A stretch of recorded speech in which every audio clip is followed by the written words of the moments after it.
A paz do Senhor, amados irmãos e irmãs.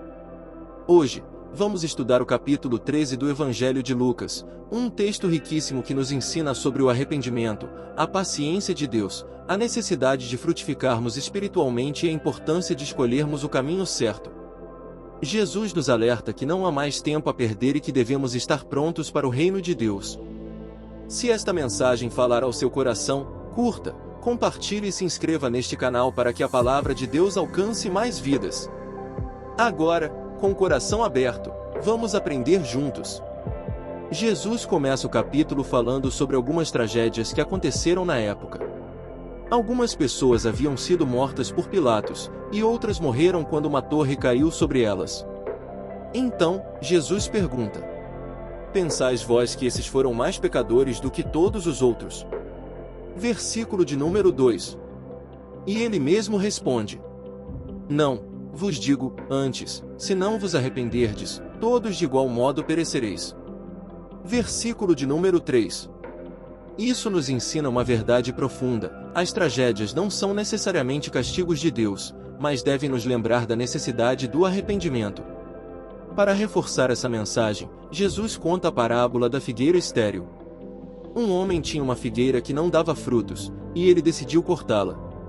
Mas o viticultor pediu mais um tempo para adubá-la e cuidar dela. Isso representa a paciência e a misericórdia de Deus.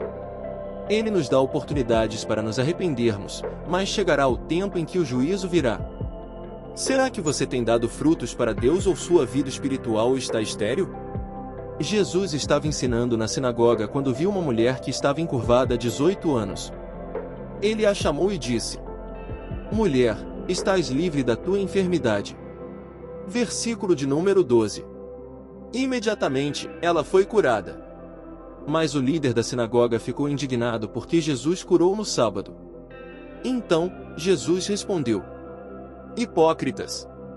No sábado, não desprende cada um de vós o seu boi ou jumento da estrebaria para levá-lo a beber? E não devia ser livre esta filha de Abraão? Versículos de números 15 e 16. Isso nos ensina que Deus se importa mais com as pessoas do que com tradições e regras religiosas.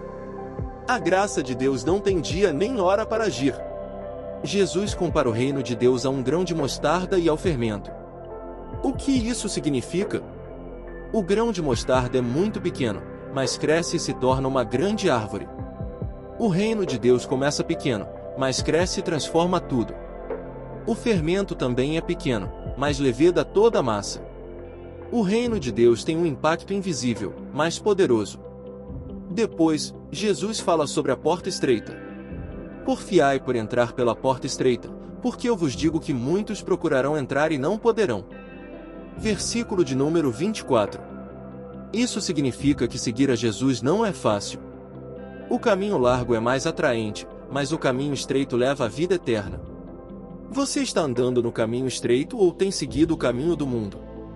Os fariseus avisam Jesus que Herodes queria matá-lo, mas ele responde que continuaria sua missão. Então, ele lamenta por Jerusalém.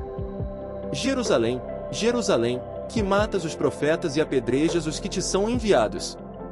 Quantas vezes quis eu ajuntar teus filhos como a galinha ajunta seus pintinhos debaixo das asas, e não quiseste. Versículo de número 34. Isso nos mostra o amor de Deus por nós, mesmo quando rejeitamos. Jesus continua chamando e esperando que as pessoas se arrependam, mas chegará o tempo em que será tarde demais. O capítulo 13 de Lucas nos ensina verdades profundas. 1. O arrependimento é urgente, não podemos esperar, pois o tempo da graça tem um limite. 2. A paciência de Deus tem limites, como a figueira estéril. Se não frutificarmos, o juízo virá. 3. Deus se importa com as pessoas, como na cura da mulher encurvada. Deus sempre coloca a misericórdia acima das regras religiosas. 4. O reino de Deus cresce poderosamente, mesmo que comece pequeno, ele transforma tudo ao seu redor. 5. A porta estreita exige esforço, o caminho da salvação não é fácil, mas é o único que leva à vida eterna. 6. Deus lamenta pelos que o rejeitam, como Jerusalém, muitos endurecem o coração, mas Jesus continua chamando. Agora eu pergunto, você está pronto para se arrepender e entrar pela porta estreita? Que possamos buscar ao Senhor com sinceridade e viver para a glória dele.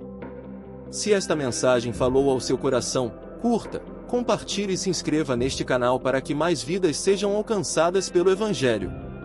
Que Deus abençoe a cada um de vocês. Em nome de Jesus. Amém.